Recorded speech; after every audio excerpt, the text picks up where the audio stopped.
तो हेलो दोस्तों, आज 14 फरवरी के अवसर पर हम आपके लिए ऐसी कहानी लेकर आए हैं जो आपका दिल छू लेगी। तो वीडियो के लास्ट तक ज़रूर बने रहें और कहानी को पूरा देखें और समझें। तो चलिए स्टार्ट करते हैं अभी।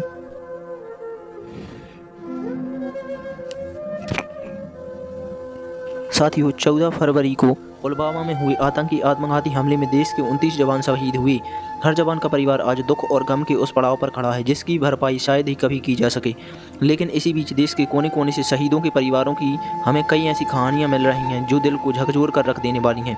इसी बीच हमें हमारे ही एक पाठक ने एक ऐसी कहानी हमें भेजी है जिसे पढ़कर हमें लगा कि यह कहानी देश के हर उस व्यक्ति तक पहुंचाना आवश्यक है जो देश से प्यार करता है और देश के लिए मर मिटने को तैयार है। आप सभी पाठकों से बस हमारा यही अनुरोध है कि अगर आपके दिल को हमारी यह कहानी थोड़ा सा भी छू जाए तो कृपया कर इस कहानी को शेयर कर दें। तो चलिए शुरू करते हैं। आज भी फ़ोन नहीं किया, मैं बात ही नहीं करूँगी। आज फ़ोन करेंगे तो भी नहीं, कम से कम वैलेंटाइन डे पे कोई फूल ही भेज देती व्हाट्सएप पर नहीं, इन्हें कहाँ समय है हमारे लिए।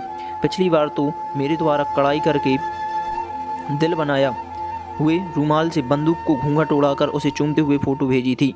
इसी ख्यालों को सोचते हुए आज पूनम के होंठों पर जरा सी मुस्कान उभर आई। अभी 1 साल ही तो हुआ था पूनम और राजेश की शादी को। पूनम जब राजेश से पहली बार मिली थी तभी उसे अपने होने वाले पति के देश प्रेम की झलक साफ देखने को मिल गई थी। पहली मुलाकात में ही राजेश ने पूनम को यह कह दिया था कि इस दुनिया में वह सबसे ज़्यादा प्रेम अपनी भारत माता से करता है। शायद यही कारण था कि पहली मुलाकात में ही पूनम ने राजेश से शादी करने के लिए हाँ कर दिया था। शादी के 10 दिन बाद ही राजेश वापस सरहद पर अपना फर्ज पूरा करने चल पड़ा था। हालांकि इन 10 दिनों में भी राजेश और पूनम केवल 3 दिन ही तो साथ रहे थे, लेकिन इन 3 दिनों में पूनम ने अपनी पूरी ज़िंदगी राजेश के साथ जी ली थी। वापस आने का वादा करके राजेश चला तो गया, लेकिन पूनम रोज़ राजेश के फ़ोन के इंतजार में घंटों फ़ोन के पास ही बैठी रहती। आज सुबह भी वह राजेश के फ़ोन का इंतजार कर रही थी। आतुरतावश वह अपनी सास को आवाज़ लगाकर पूछने वाली थी कि आपके बेटे का फ़ोन आया क्या। तभी याद आया कि ससुर जी घर पर हैं, तो मुन्ने को सुलाकर धीरे से अपने कमरे से निकलकर सासू माँ के कमरे की तरफ बढ़ी। तभी ससुर जी के कमरे में चल रही टीवी में एक सहमी सी पत्रकार कहती हुई सुनाई पड़ी, इस वक्त एक बड़ी खबर आ रही है। पुलवामा में आतंकी हमले में कई सैनिकों के शहीद होने की बुरी खबर इस वक्त हम आपको सुना रहे हैं। ये शब्द उनके कानों में पड़ने के बाद सब कुछ इस तरह सुनना पड़ गया मानो उसके कानों में कोई ग्रेनेड फटा हो। परसों फ़ोन पर वह यहीं तो जाने की बात कर रहे थे। नहीं, यह नहीं हो सकता, उन्होंने कुछ और बोला होगा, लेकिन सुबह से उनका फ़ोन क्यों नहीं आया। यही सोचती हुई वह बाहर ही दीवार पकड़कर बैठ गई। एक हाथ गोले का असर कम हुआ और धुंधल का छट्टा तो ससुर जी के फ़ोन के लाउड स्पीकर पर बार बार आवाज़ आ रही थी, the number you are trying to call in is reach other which of or out of the service area.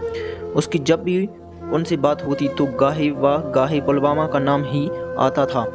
फिर से आंखों के सामने अंधेरा छाने लगा। थोड़ी देर बाद उसने हिम्मत करके ससुर जी के कमरे का द्वार हल्का सा खोल दिया। वो इस तरफ पीट करके बैठे, कभी फ़ोन तो कभी टीवी को देख रहे थे।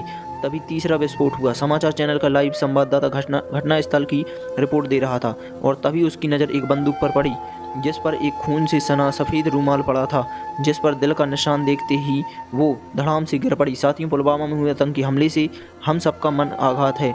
आज हम सभी देशवासियों के मन में इस हमले को लेकर आक्रोश है, लेकिन सिर्फ आक्रोश से काम नहीं चलेगा। देश प्रेम की अलग आज देश के हर व्यक्ति तक पहुंचने की आवश्यकता है। इस कहानी के माध्यम से हमारा उद्देश्य आपको शहीद के एक परिवार से रूबरू करवाने का था। आप सभी पाठकों से अनुरोध है कि इस कहानी को ज़्यादा से ज़्यादा शेयर करें और हमारे वीडियो को लाइक्स करें और चैनल को सब्सक्राइब जरूर कर लें।